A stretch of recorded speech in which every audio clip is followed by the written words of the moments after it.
Hey there, everyone, and welcome back to the Paddle Talk Podcast, episode 105. This episode, just like every episode, is brought to you by our friends at Racing in the Dirt from Cleveland, Wisconsin. A lot of snow and ice up there right now, but still, they are hard at work helping you and your race team for your 2026 season. Parts, equipment, and apparel, along with on site welding and fabrication. So if you're in a race that they're at, they're more than willing to dig in and help you out.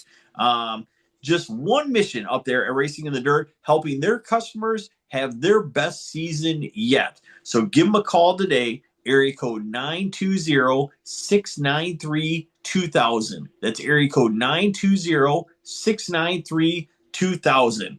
That's everything from brake kits, wheelie bar kits, turnkey cars, rolling chassis, tires, wheels, you name it. If you need it to go fast in the dirt, sand, or mud, Racing in the Dirt probably has it or has access to it. So give them a call, check them out on Facebook, or find them on the web at racinginthedirt.com. And remember, they UPS daily. That's Racing in the Dirt. 3-1 Go Life on YouTube. That is the number 3 ONEGO dash life on YouTube. You can follow along with Doug Vinlett as they do some trucking, truck repair, racing, some shop talk as they go through and work on some top alcohol dragsters. And also you can visit them, and they've got their own podcast where they talk a little bit of the nitty gritty, some bench racing, if you will, for the sport of sand drag racing. So once again, check them out on YouTube. That is 3-1 Go Life on YouTube for all the trucking and racing action. And also, as always, check out Silverback Off-Road Speedway at 7186 West Deer Road, Mears, Michigan. And check out all the racing action they got, from short course to sand drags to you name it, they'll do it there. Just get a hold of them. Check out their webpage at silverbackoffroadspeedway.com or check them out on Facebook at Silverback Off-Road Speedway. And pretty much they've got a full calendar out there on the Facebook page as far as racing goes right now. Great time to plan your vacation. And while you're up there, check out the Silver Lake Sand Dunes. And if you don't want to take your daily out there, great time to also check out another one of our sponsors, Silverback Off-Road Rentals. If you want to get behind the wheel of a premium off-road ORV, Silverback Off-Road Rentals, the one place for you to go. Whether it's a sunset cruise or an all-day excursion, Silverback Off-Road Rentals has you covered from May through October.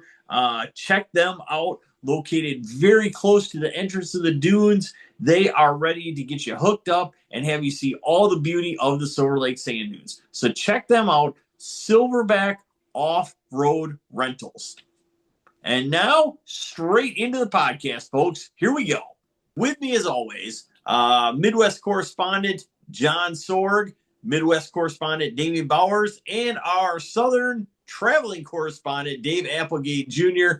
Thanks for joining us, gentlemen. And we are talking schedules tonight, specifically maybe some series that aren't maybe as popular around here, or events that are coming up, but definitely something we want to talk about because in certain areas, these are really, really popular. So I think that's fair to say, guys, wouldn't you? Absolutely. Yeah, for sure.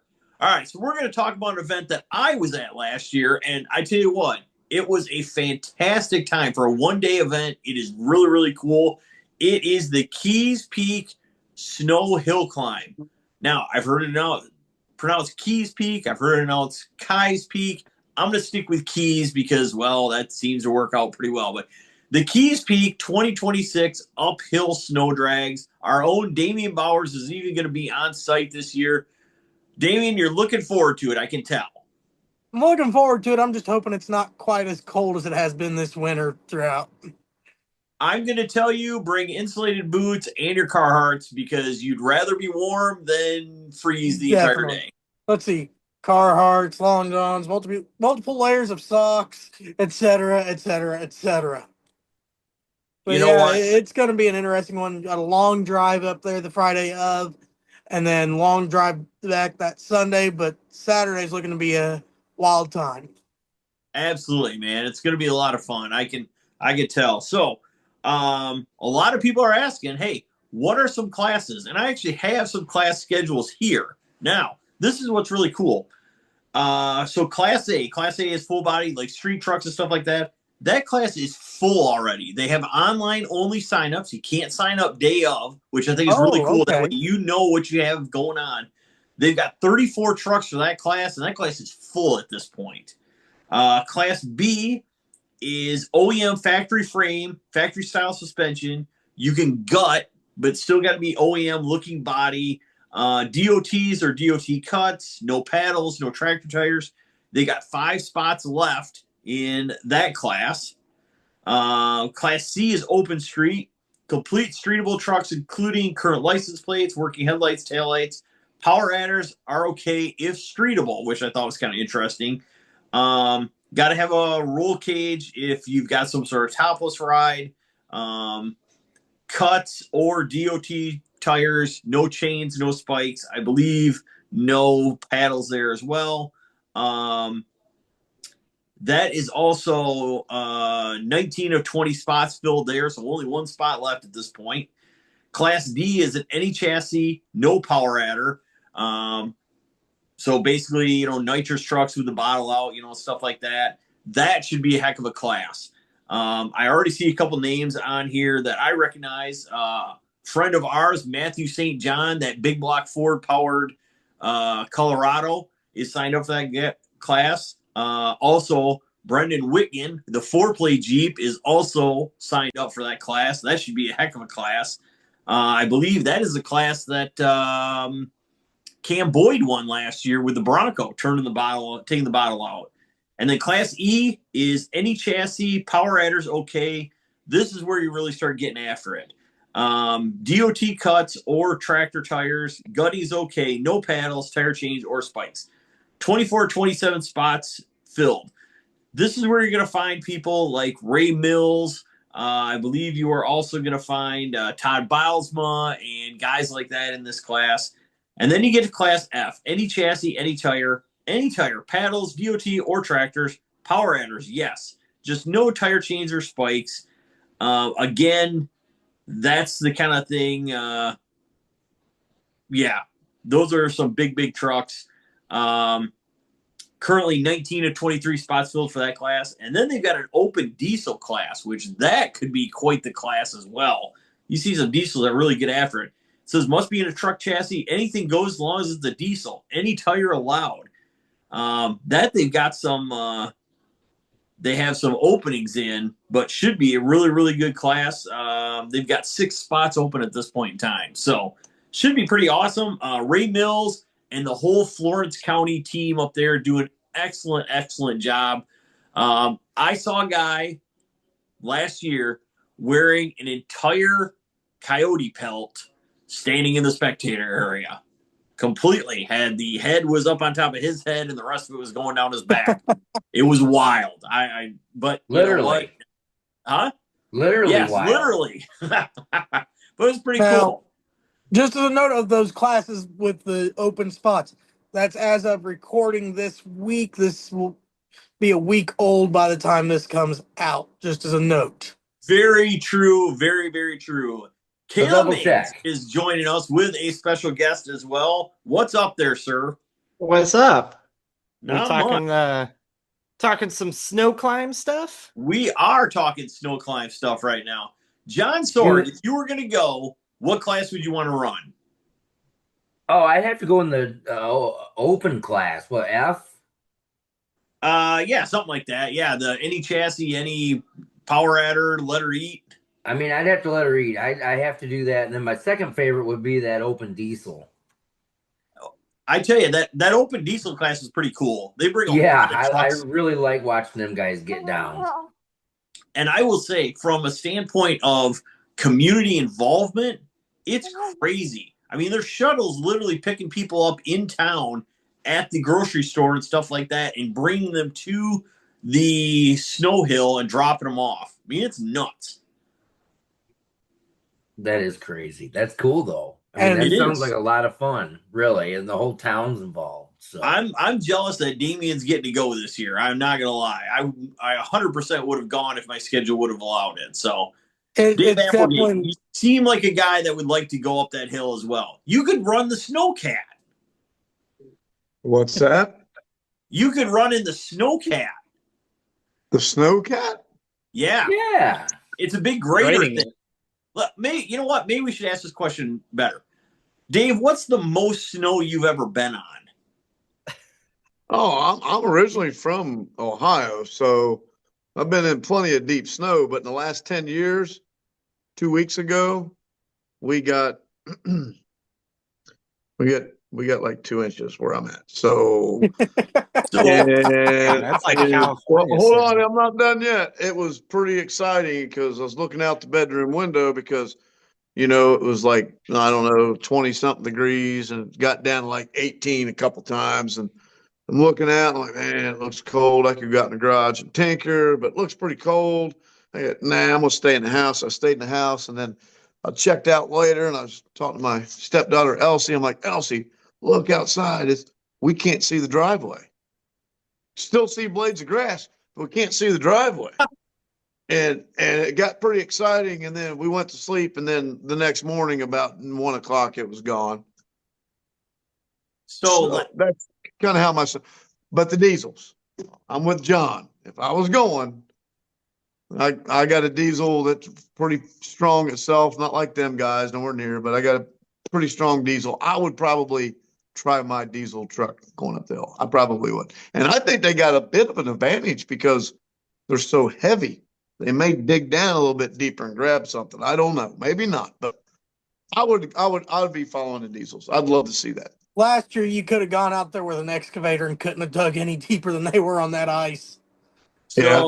so last year when I rode in the snowcat, Dave, I asked the guy how much base are we on right now for snow, and he said we're on about 10 foot of snow down to the actual ground, and then we've got like the fluff stuff on top of it. I'm like, good night of mercy. That is insane. Oh, How oh, I'm long that way off. takes to melt off? Yeah, 10 I feet don't of know. snow, my God. You got to remember they ski on that hill for the entire winter up until that point. I mean, that literally is the last weekend the hill is open, that they run the snow hill climb on. It's crazy. Wow, Wow. that's cool. That It would is. be neat. It's Now, very cool, and they have the lodge so there and everything else. I mean, it's really sweet. So they don't allow spikes and stuff. Was that right? They don't allow studs and correct. spikes. No No spikes, studs, no tire no chains, spikes, no chains. which is Okay. probably a good idea. I feel. Yes, yes. With all this crowd, yes, I would agree. Yes, absolutely. So Caleb Yeah, makes that's no interesting. ATV class there. What would you run if you went? No ATV classes, so I don't think I'd want to run an ATV up there regardless. I mean, So you're I don't kind of know. familiar with going to races without ATV classes, so I mean, it shouldn't be that foreign to you. I don't know. I love trucks though, so you know, really Oh, jump on the anything. I mean, diesel bandwagon. I think I would probably no. I don't think I would do the. I'm not a big diesel guy, but I probably one of the more stock classes. I think just because. I mean, look, anybody can go up the hill with a full on 2,000 horsepower crazy paddle tire truck, but I think it's a lot funner when you got the dude out there with only a couple hundred horsepower in a like stock straight six nothing street tire truck trying to do that. I think that'd be funner.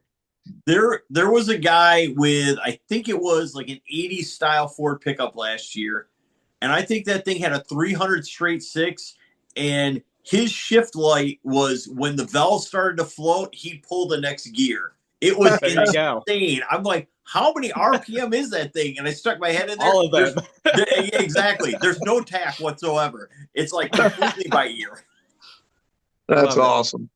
That's I'm awesome. like, your cylinder head guy must love you because the valve train on this thing has got to be absolutely flogged at the end of this weekend.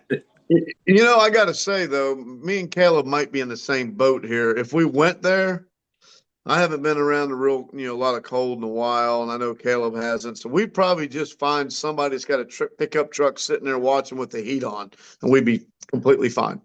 Probably just sitting in the truck with the heat on. That's the great thing about that place, though, is you can go down and sit in the lodge. My dad did last year, sat for like 2 hours in the lodge, and he said he could see the majority of the hill great. You can't see like the first 50 foot, but once they start going up on an incline, he said you could see it fine. So, Huh. So yeah, Isaac, good to I know. have to ask, what's the chicken tendy situation?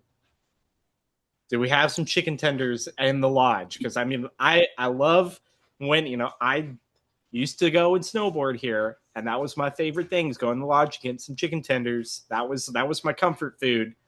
I'll be honest. I didn't get any chicken tenders last year. I didn't even ask, but I did manage to procure a brisket taco for lunch that somebody brought me. Now, I don't know if that was out of the lodge or Brisket that was out of their taco. personal stash. Either way, now, not on the same level as Bucky's, but let's face it, 99% of the world is not. But it was awesome. And it was Sounds just good. warm food at the right time. Let's put it that way. So it was fantastic. I highly enjoyed it. And yeah, it is. It is a great time. Damien's going to have a lot of fun.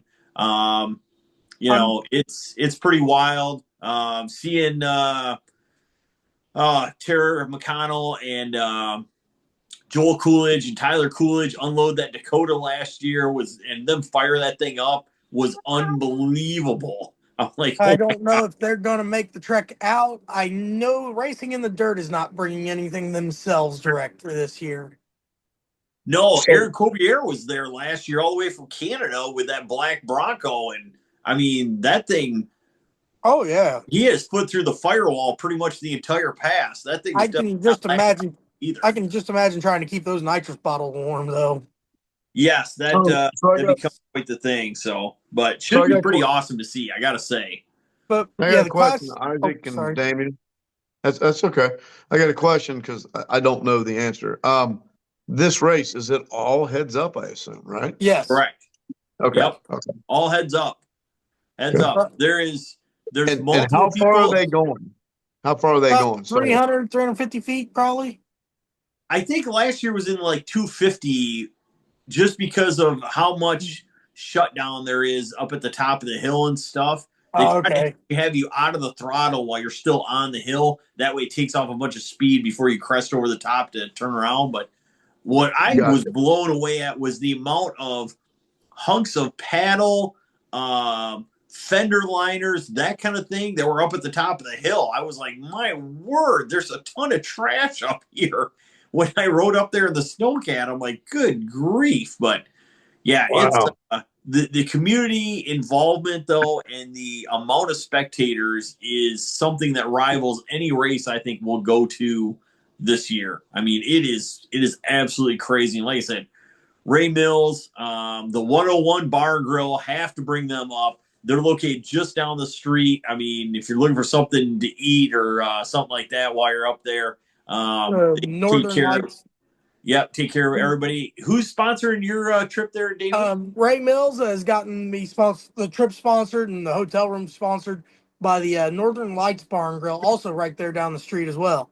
Shout out to them. That's awesome, man. They literally, so Dave, guys, they literally shut down the road in front of the ski lodge so they can have pits on both sides. I literally saw the police officers stop cars to let race cars go back and forth, and then when it was cleared, they let like 4 or 5 cars go in between. It was That's crazy. cool. It was absolutely nuts. And what's the date on this again, guys? What's the date again? In case someone missed February it. 28th. February 28th. Yes. Yep. Okay. I mean, if One you're day event, 2-day event. single, Really? For yep. now, at least. Ray Yep. said if it keeps growing like this, he may have to extend it. He's not wrong. So, and I tell you what, if you're like in the UP of Michigan or something like that, it's not a far drive to get there. I mean, you got to go across the UP a little ways and then drop down into Wisconsin, but it's plenty reachable. And for a 1-day event, it's well worth making the drive to go. So, Kids classes or just all adults? all adults, all Okay. heads up adults, and all trucks. So, The reason I was asking is Caleb's little one there is like, hey, can I race? I can see her. She's like, can I race? Can I race? Right? Yeah. Absolutely. Maybe down the hill, she get a little bobsled. But no, it's definitely looking to be a great time. I've got to say, I'm really looking forward to seeing their open street class. That's kind of a bit more up my alley. The looking more like stock vehicles, but packing some pretty serious horsepower. For sure, I agree. And it's very well attended. I mean, let's face it, there's guys from Ohio, guys from Indiana that go. You see a lot of Wisconsin and Michigan guys, but um, Oh yeah. you see I saw a lot of repeat customers, so to speak, show up there as show up at Hayfield Shootout in the fall. So, I mean, Mhm. very well attended by some really high quality stuff. Now I don't know if Benson's coming or not. I know McCord is not going to make the trip with his new truck. Looking forward to seeing that out this year as well. But I know the gentleman that had the green and blue Vicky body rail. They've got a new S10 with, I believe, a Racing in the Dirt chassis. They're getting ready to bring out. There's all sorts of new rigs that are showing up for this, from what I've been seeing. For sure. Absolutely. No, it should be very, very good. So, Hmm. all right. Interesting. Yeah, that's coming up. I mean, very, very soon. By the time you watch this, could be week of at this point. So definitely want to keep that in mind. So well worth. Great one day event there in northern Wisconsin. So all right, let's move on. Another series that we have personally attended. I think most of us have anyway. Texas Mud Drags. 2026 schedule. I believe Damien has the schedule up in front of him a little bit. Oh, yeah.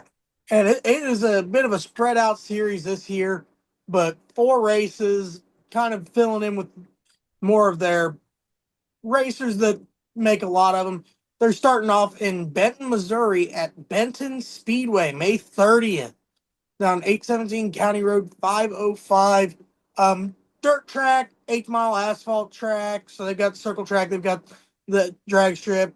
They have a couple of mud pits, so I don't know where on the property the track's going to be or what condition it's going to be in, but I'm looking forward to seeing what they come up with, because they have been to some very good tracks over the last couple of years. Then the next track, they're going all the way out to the Howard County Fairgrounds in St. Paul, Nebraska. Now, So is this the one where the MRA had gone a couple of times? I don't know, but I think it might be, but I'm not Okay. sure. Because I But know there's a very large dirt and mud drag contingent in the Wyoming, Nebraska, Kansas oh kind yeah, of that's area. So it's where the God dang it, now my brain's drawing a blank on names when I need it the most. The Eckerts, they're out from Wyoming, so it's kind of in their neck of the woods more than anything, or more than the rest of the series, really. And they put the miles in to follow Texas Mud Drags last year. yeah, they do. That is for sure. Then, and that is July 17th and 18th. Sorry, I forgot to mention the date there. But then race 3, couple month break, September 11th and 12th. So 2 days of racing again in but they're in Mineral Wells, West Virginia. So not Buchanan this year, but Mineral Wells this year. Small little fairgrounds there. It's known to have some dirt drags and mud drags over the years. And to end the season, going to a favorite of Isaac's, I know for sure, out in Cook Station, Missouri, the Upper Merrimack Dirt Drags, October 2nd and 3rd to end the season. You are not wrong, my friend. That is one of my personal favorite tracks outside of, we'll say Silverback and, some of our more permanent tracks. And in Cook Station, let's face it, Cook Station is a very permanent track at this point as well. I mean, Oh, yeah. it may not have all the amenities that maybe some of our other tracks we go to have, but I tell you what, for flat out fast track and a just beautifully laid out facility, Cook Station ranks right up there. I think very, very awesome place. So On shout my out again to Greg Elizabeth Booker and that property and that track, and very that's Yeah, that's second year in a row, I believe Texas Mud Drags is going there, correct? And Yep. correct And me if shipping I'm out. wrong, Damien. That's the only track that's repeating from the 2025 schedule, correct? Correct. Yeah. As well as the 2024s. Yeah, I believe they've been going there for a couple years now. And No, last year was the first year they went, but it's the only track I believe they've got on repeat over the last couple of years. yeah. Which I hate to see that for them. They put on a wonderful show, even when the car counts are lower. The show they put on can be very entertaining, especially when the track prep is on point. Very true. And the double elimination, excuse me, get that out. Double elimination setup that they have is very good as well. So, Sorg, would you be interested in running a series where every race you went to was double elimination, even if the car count wasn't super high? Yeah, why not? I mean, the more passes, the more I time to think play. that's the only scenario I'd want to do double elimination is when you don't have a Right. super high car count. I wouldn't want to be out there with a 30 car class trying to do double elimination. You know, Ooh, yeah. that gets Brutal. some late nights there. Speaking of some other classes, though, maybe Damien, you know a little bit more about this. I saw that they had news. I don't know if this is just for the Benton Speedway race kicking off the series, but they've got a few new classes that they added to their program.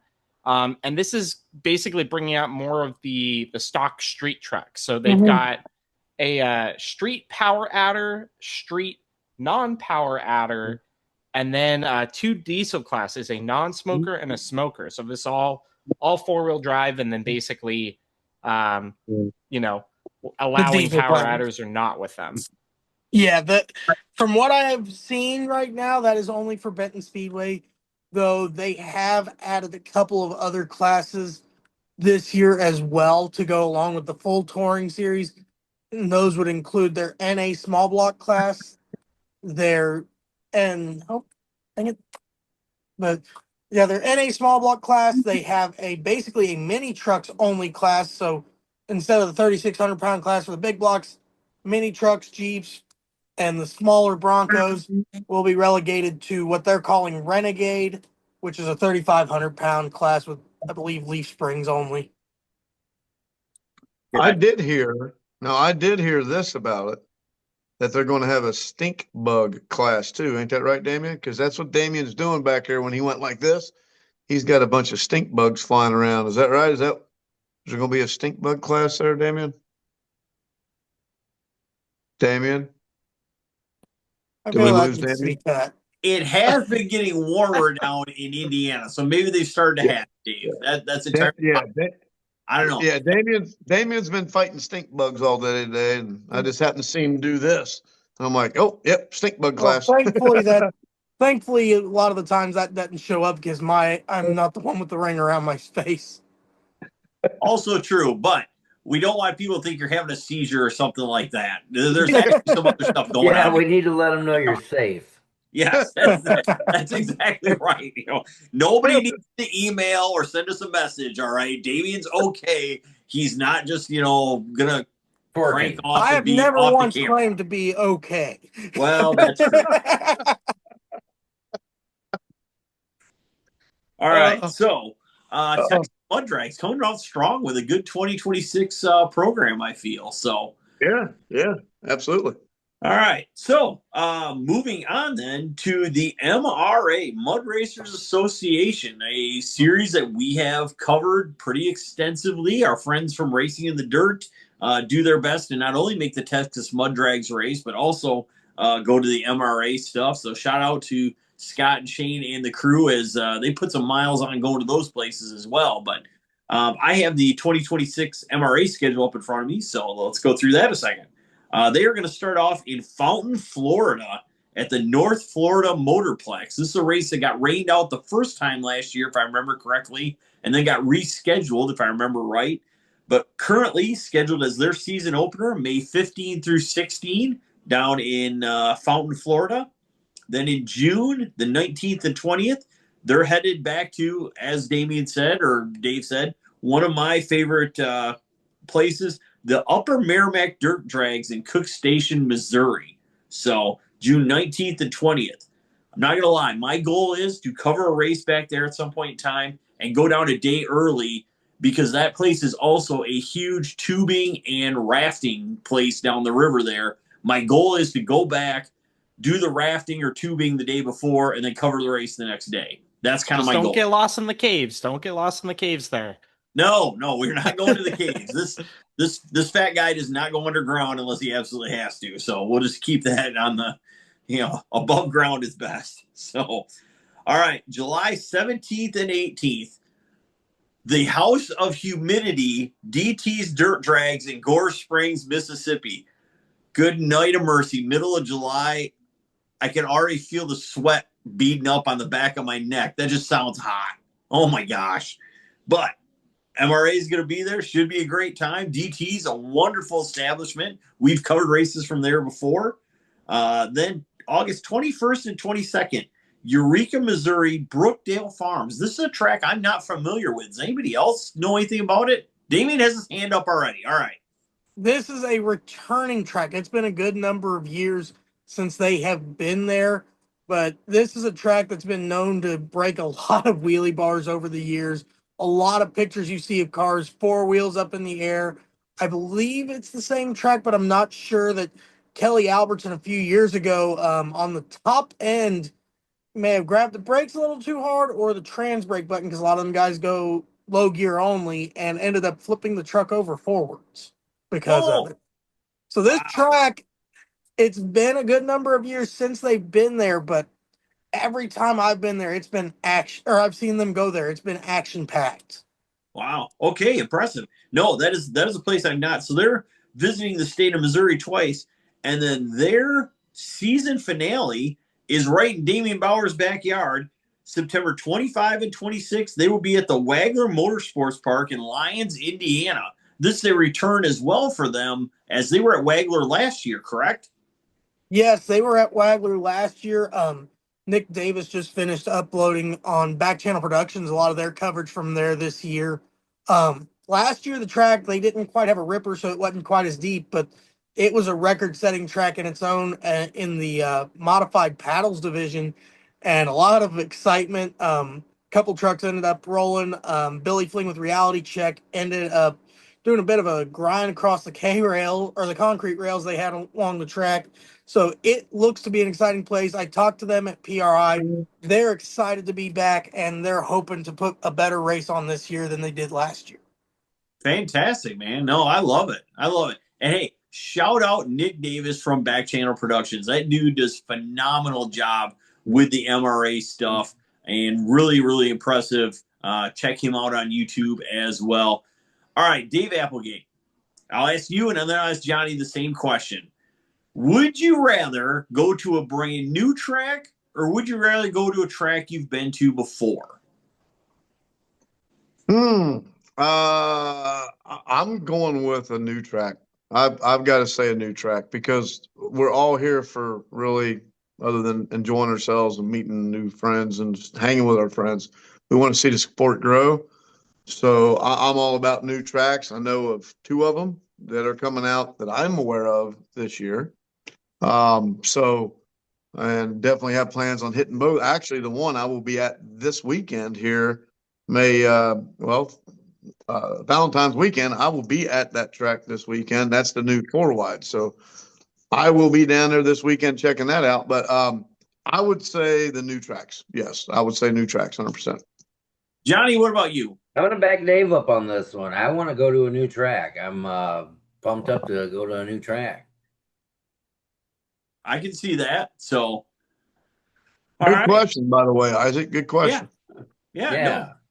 No, I felt it. I mean, hey, it's it's always cool to see new places, right? I think we all like that, and everything else. We're going to get Caleb Mings out of his box and introduce him to some new places back east here, maybe summer of 2027. But, to get to some new spots, I mean, we've all been there, where you show up. I think, a couple things. One, you have to evaluate each track individually, as far as what the shutdown is, what the kind of safety is, and everything else. And then two, it's kind of the whole experience. And let's face it, we've all been to tracks to where we're like, man, I don't think I need to go back there again. Oh, And yeah. then I think we've all been to places that we're like, man, I love going there because there's just something about it that I enjoy. And it can be as easy as, man, I went a bunch of rounds here and it was easy to get in and out of, and the food was really good. Hey, man, that cements it for me, So Isaac, I want to give a little call to action, just in relation to that too. I think more track owners and promoters should get around to doing a little bit of the circuit of checking out a few other facilities. Because one thing that I love about going to different tracks is I'm always kind of observing just how they've got the pits set up, how they do the staging lanes, the way that they do the schedule, the track prep, just little bits of things and just basic event stuff, where the porta potties are, what's the snack shack, situation, all these different things that really like add up to a good or bad weekend. And, sometimes it's important. Yeah. You're talking about those tracks that maybe we don't want to go back to.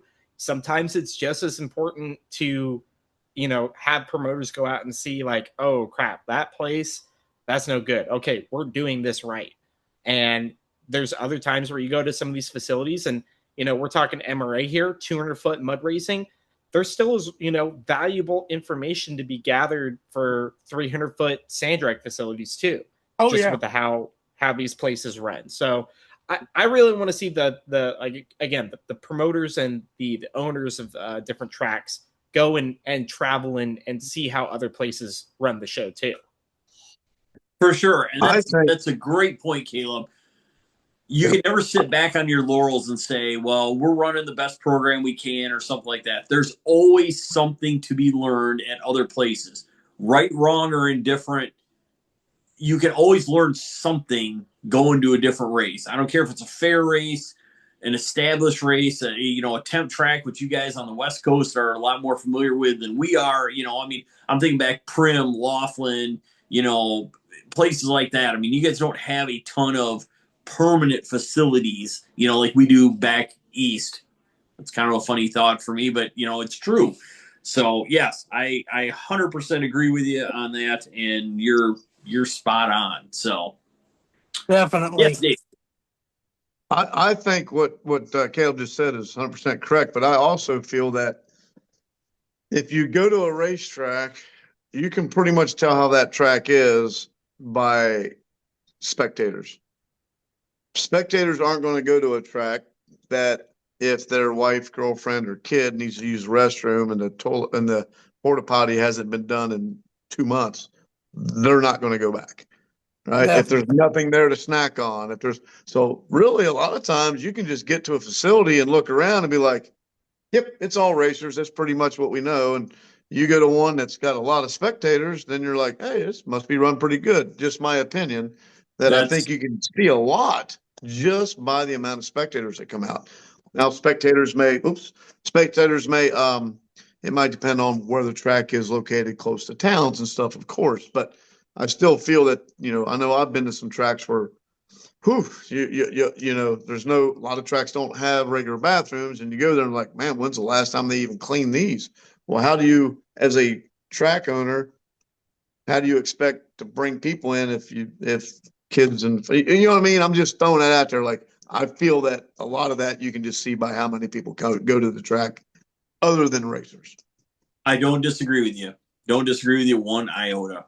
So, all right. So that wraps up kind of our MRA preview. Moving on to a series, well, most of us are familiar with. We'll have to indoctrinate Caleb at some point in time when he's available. But the KOI series, Lewis Cleaver and family, going out again this year. I believe, based on what I saw, in the 97 to 100-ish events for this coming summer. Yes, Damien, do you have something to add? No. I was just going to ask, can we get you to do a lightning round of each date? Here's what I'll give you. The first date of their season, as of right now, is Friday, March 13. That's before East meets West even. If you want to go racing, you can go there. Oh no, we're starting on the 12th. We're starting on the 12th. Okay, that's correct. So they're racing Friday and Saturday already that week. FP Truck Fest, which I believe is I don't even know what it is. To be honest with you, I know they just put in a big dirt track. It's somewhere in Tennessee, maybe. Somebody could fact check me on that deal, but I know you've got to pre-register and everything. I mean, there's a lot to it. So, but they're starting out there. Couple races in, looks like 3 races in March. One race currently in April. Then a bunch of races in June, and then we start getting into the fair season, so to speak. Bunch of stuff in Kentucky in June, from the first weekend all the way to the last weekend. West Virginia. Then we start getting into the Indiana and Kentucky. Then you start getting into West Virginia and even some Pennsylvania stuff. It's big. Returning to the Ottawa County Fair, my hometown, later on in August. And then wrapping up, it looks like Saturday, October 10th at the National Trail Fest, which I believe is that West Virginia? West Virginia. West Virginia. Actually, they're going to be there for 3 days. They've got a Thursday, Friday, Saturday event coming up there the end of October. So, that's huge. That is putting some miles on. We're talking Defiance, Ohio, Napanee, Indiana. I am going to make a return there this year just to see how it goes. Shiny side up. Yeah, Shiny side up. That's right. Just take some bubble wrap and wrap it around yourself a few layers thick. I have fully new safety gear this year. We're going to be fine. So good bubble wrap then. That's right.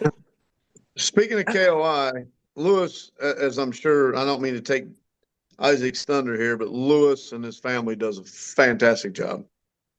Love hanging out with him. Raced with him quite a few times, but I've got one thing that I'm asking, Isaac. Yeah. It might sound a little weird, but I've held the side-by-side record for 3 or 4 years now. I want somebody to beat the record, and it's not going to take much nowadays compared to what it was back then. Back then, it was like, damn. Now there's plenty of side-by-sides that can beat it. If you're in a side-by-side, go to one of KOI's races and take that record. It's been, like I said, 3 or 4 years. He could use some of them. Isaac, that they get a few, but mainly it's stock. We need to get some other guys there and help that along as well for KOI. But it's time for a change, man. I want to see somebody else get it. Somebody else needs to get it. What's that? I feel like the side-by-side thing is very track dependent. Yes, there are tracks on their schedule that, for lack of a better term, just don't have the shutdown to really lay down a big number. Yes. Which is okay, because that's the kind of thing. That also, like we talked earlier, that's kind of the, you don't know what you're going to get going to some of these fairs. And while it's cool to hit all kinds of fairs, there's some, let's be honest, I can think of a couple that I've been to, I'm not going back to because the shutdown and just the kind of the whole overall thing just wasn't that great for me. That's just me personally. Now, might be guys with totally different outlooks on that, that run KOI a lot. But for me, it just wasn't, I didn't feel it was a great idea, to run, So Isaac, the one that's in Indiana over by the snow, the ski place. What's the name of it that he goes to? Wait, they had Indiana's North versus ski South place? and all that. I'm sorry. Indiana has a ski place? They do? Yeah. There's actually a ski slope down around Lawrenceburg called Perfect North. Yeah. Perfect North. It's right by Perfect North. Well, I shouldn't say right by, maybe half an hour, but it's where they always have the northeast, the North versus South race at. Oh, isn't that Osgood, I think? Yes. Osgood. Yes. Osgood.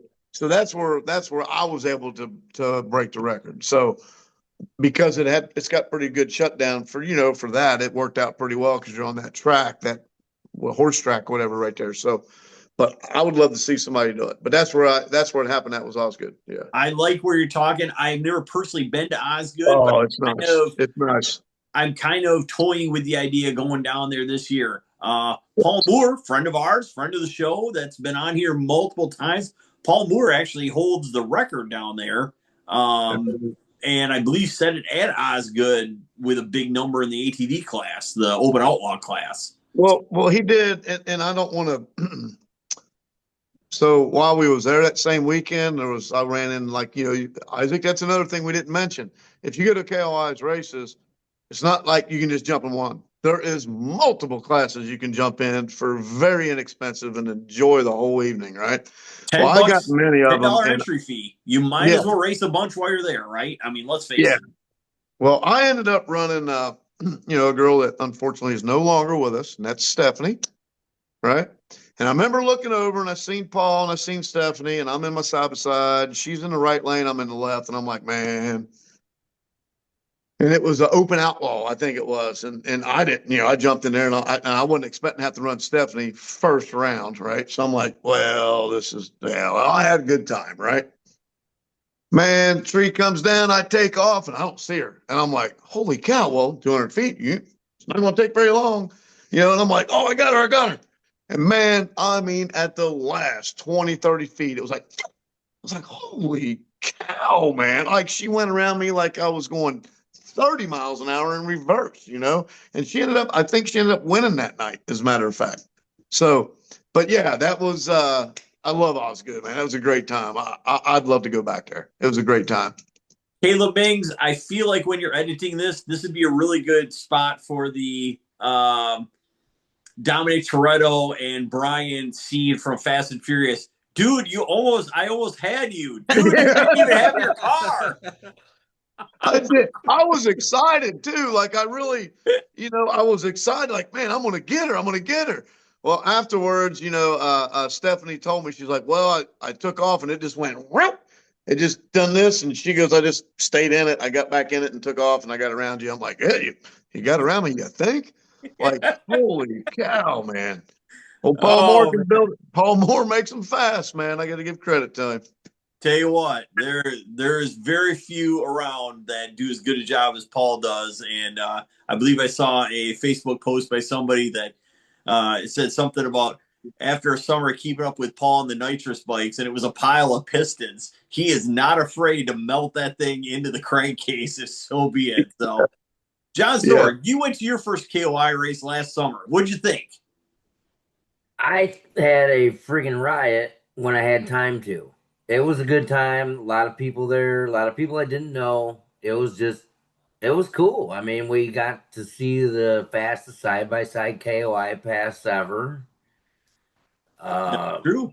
I mean, it was just a different experience. It was fun. I had a good time. Yeah. No, I agree. So, all right. Very good. Well, that's going to wrap up our scheduled discussion portion of the Paddle Talk podcast. Hey, everyone, on to the wrap-up section of the Paddle Talk podcast. Great to have you along. John Sorg, Damian Bowers, Dave Applegate Jr., and Caleb Mings with special guests joining us here. And it's on to the recent news/news you can use file.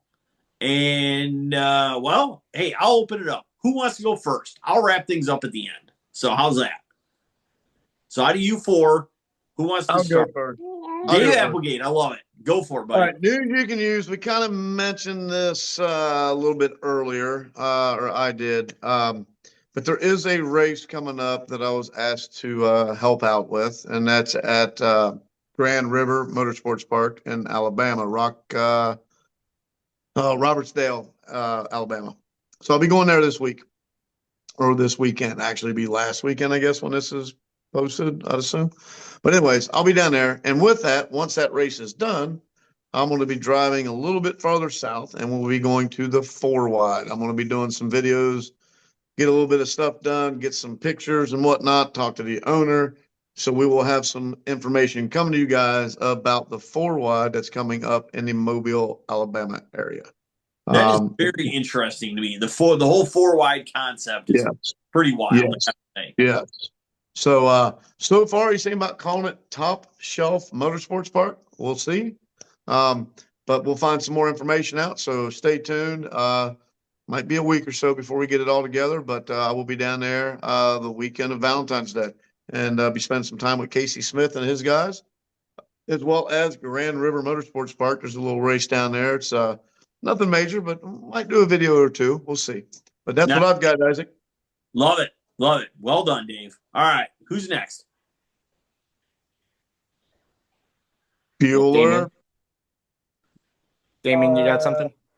Not right offhand, honestly, other than Okay. Well, then I'll go. Other than? I can go, all right? Absolutely. Well, then, heck, let's just go. I guess. It looks like we've had some inquiries on getting Puerto Rican group down to Dome Valley for the East meets West. So that was very interesting news. That just came across the last few days. So, yeah, that'd be really cool to see them guys make it. How cool would that be to have them there and complete the show? Very cool. Very international flair. I like it. That could be really cool. Are they technically part of the East team? Well,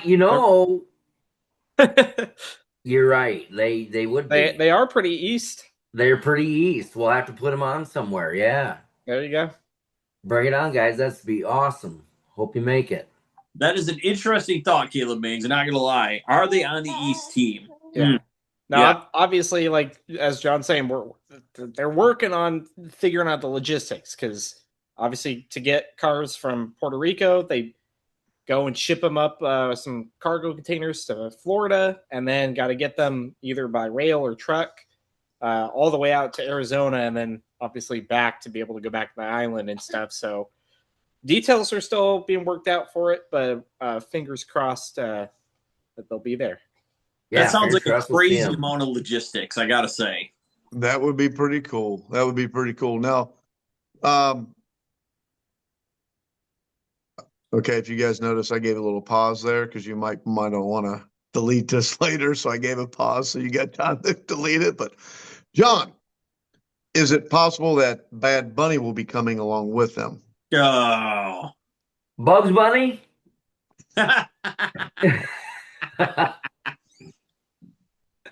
Oh shoot! Yeah, I don't think they'll bring Bugs Bunny. Okay, I had to do it. All right, go back on. I know Isaac or Caleb will delete. I just had to. I'm sorry, I had to.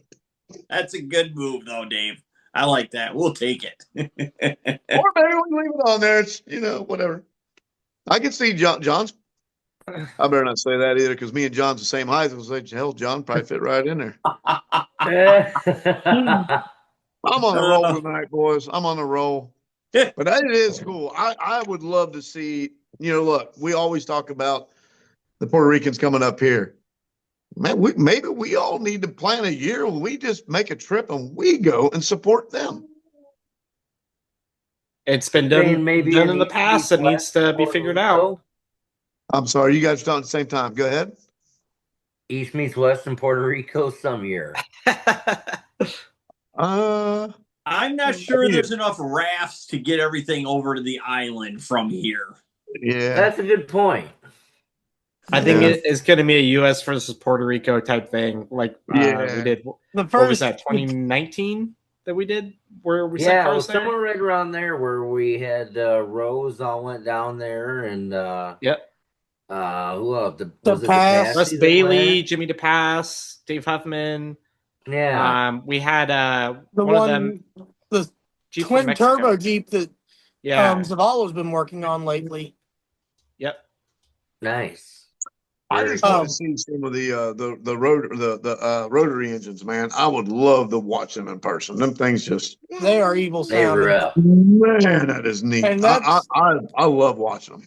That wasn't even the first time that they had American cars down there in Puerto Rico. Sometime in the 90s, they paid a bunch of East Coast Four-Wheel Drive Association members to go down there and do a tour. Very good. I mean, they went to 4 or 5 different tracks down there. Wow. That's wild. Yeah. Speaking of Well, Yeah. Puerto I'm Rico, I gonna, wouldn't I'm mind gonna. going out to UAE or whatever and watching them Oh guys yeah, that'd climb be them cool big too. sand hills out there either. That'd be pretty cool. That would be. There's wild chats right there. Caleb could start opening daycares. I'm gonna jump in with my news here Wrong group to there, make sure this buddy. one doesn't want to keep making noise here. Exciting news for the West Coast. Probably a lot of people already know about this, but there's I'm sure a fair amount that don't. The SoCal Sand Drag Association has a new owner. Chris Miner has stepped up to take the reins here, and things are moving along. And I'm hoping by the time this podcast comes out, there will be news of an event being hosted at Lake Elsinore Raceway, as it's now called. They have submitted all the permits and stuff for it, and everybody's got a very positive feeling so far that we will finally be back and have some racing in Southern California. So a lot of things are going to stay the same. There's going to be some stuff that will change, but new leadership at the helm. And as we know from anything, if you guys have been following along with Chris Miner, he does not go halfway on anything. No, So that's very exciting. I that had is the exciting. pleasure of talking to Chris about that a couple weeks ago, and he's pretty excited. He's got a lot of great ideas. I think he's going to do a phenomenal job. It'll be a great facility. Uh, yeah, I'm looking forward to hearing what he's got coming. Well, let's face it, too, right? This is continuing a family legacy of his, as Larry Miner was involved moving the sand drags to San Jacinto back in very back in the day, very early on, and having a lot of fuel cars and stuff like that run down there. So awesome to see Chris take the reins here and making a move that way. So very cool. I love it, Well, man. Good and move. Agreed. wouldn't that help that local community as well? If that hasn't been going on in a while, you got your small restaurants and gas stations and all that that's going to benefit from it too. So it should be a win-win for them all the way around, right? In Right? that area. Hotels, everything. Yeah, absolutely. Yeah, and they are also getting the motocross track actually this coming weekend, barring the rain stays away, will be the opening weekend of their main track at the motocross facility there too. They've had the kids tracks open for a bit here, but they are finally be opening their main track, and that's very exciting for the whole community as well. So hopefully this will be the resurgence of this being a true motorsports park there in Lake Elsinore. Awesome. Love it, man. Great. I have long said sand drag racing in Southern California needs to happen, as that is really a good thing for our sport and a good thing for everybody that races in California as well. So, yeah, Southern California having a racetrack or having a place to race is very important. So, all right, Damian Bowers, anything for you yet? Something we missed out in our schedules there, especially for the mud racing world. News coming out a few weeks ago, the Big Block Mayhem Tour. If you remember seeing that, Isaac. I do. That is a bunch of the big block guys from like DTs and some of the tracks down there, correct? Going to some different tracks with an actual class. DTs, Texas, some Missouri guys, because they've got, obviously they got their race in Texas, TPO, Tennessee, Missouri. They've got a 5-race schedule out this year. I don't know if they've got any other classes or if they're piggybacking off of other races, but it looks to be an exciting group of trucks. Yeah, I would say, man. I mean, I think these are all pretty much stock appearing big block powered trucks, if I know correctly. And some of the rigs I've seen down there are pretty sweet looking. So, Definitely. yeah, no, something to check out as well. So, all right. Well, I'm going to wrap it up with something that may be a little out of our box, but I think it's pretty applicable. Most of you know what the March meet is. The March meet could be almost one of the most single important drag races on the asphalt, except for possibly the U.S. Nationals. All right. We're talking it's NHRA's 75th anniversary. It's the March Meet 68th anniversary, if that gives you an idea how long this thing's been going along. And somehow, some way, for the second year in a row, NHRA has scheduled Gainesville on top of the same weekend as the March Meet, forcing people to make a decision where they're going. One, not sure how one sanctioning body schedules two races that they're involved with on the same weekend. That kind of blows my mind, but whatever. Where I'm going with this is you would think somebody would have looked at the schedule and said that's not a good idea and figured it out somehow. The same can be true with our sport of sand drag racing. There's no reason to schedule on top of each other. We've seen Texas Mud Drags and MRA have found a way to have each have what 5 race schedules. Haven't managed to schedule on top of each other on the same weekend either. You know, even though they're going to a couple of the same tracks, they're still not scheduled on top of each other. Our sport, in my opinion, is better when we don't have stuff scheduled on top of each other. It gives racers the freedom to go places, to try out new tracks, to travel maybe a little bit, to go places maybe they haven't been before. And it gives all of us a chance to support all these different races. You can't cry you're not getting support for a race when you schedule it the same weekend as something else within a reasonable drive of what your facility is. Oh yeah. There it is. Well Man. said. That is Well, my and even to your point of the March Meet too, Isaac, you're saying scheduled on the same weekend as Gainesville. Yeah, that's clear opposite ends of the country. But when you're talking the March Meet, for those that don't know, this is the last stronghold of true nostalgia racing within the sport on pavement. And this is the Super Bowl. This is the US Nationals. If you have a nostalgia dragster, funny car, altered, whatever, this is the Super Bowl for that. And you've got teams coming from all over. So, and a lot of those teams are people that they help out on more modern cars too. But, to have another large pavement race within the same sanctioning body, yeah, it's complete opposite ends of the country. But man, I have to imagine there's probably some people around the Florida region that have some cars that now they have to make a decision. Do we go to the local race or do we go to literally the biggest race for that type of vehicle? That's a tough decision. So great that you mentioned that, Caleb. I will say Jack Beckman, Ron Capps, people like that in the NHRA world are all guys that have won classes at the March Meet before. And by scheduling an NHRA national event on the same weekend, you now have taken those people out of potential classes they could have run. And I mean, Yeah, but it's going to important. depend on your sponsors too. I mean, you get some of these bigger groups, bigger teams with bigger sponsors. They may not have a choice, but those that have the choice to go to either one, it's going to be tough. Absolutely. Well, and I believe Capps and Beckman both drove for other people in other people's cars. So, I mean, in fact, I believe I read a quote from Capps today said that when his mom was pregnant with him, they went to the March Meet. So he literally has been going to the March Meet all his life. To have to make people have to make a decision like that, I think it's kind of short-sighted. And, to your point, Caleb, yes, they're on opposite ends, but there's so much crossover on the asphalt between nostalgia and our modern day series, people helping out, people crewing, crew chiefing, what have you. I think this is a really short-sighted move. Like I said, very glad to see that not happening on the sand, and I would encourage promoters, track owners in general to keep that in mind when scheduling. All right. And Yes.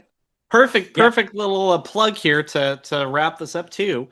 We're trying to do our part on World Sand Drag News. If you go to worldsandragnews.com and check on the event calendar, we are trying to be the one source for all different tracks and schedules and everything. If we don't have your schedule for your track on there, please notify us. But that's a great place if you are one of these promoters and you want to check out, hey, I'm thinking about this weekend. What other tracks have stuff around them? We link back to everybody's pages so you can see what type of racing and classes they have. So double check that before you go and schedule an event. because believe me, there's lots of weekends that are getting filled up already here. Absolutely. Well said, Caleb. All right. So that is going to wrap up episode 105 of the Paddle Talk podcast. On behalf of myself, Caleb Mings, John Sword, Dave Applegate Jr., Damian Bowers. Hey, folks, have a great week. Glad to have you along. Make sure you subscribe so you're notified when new episodes come out. Also, share to your friends. Make sure everybody's tuning in. Had a great time. Thanks for tuning in, and we'll see you on the next one.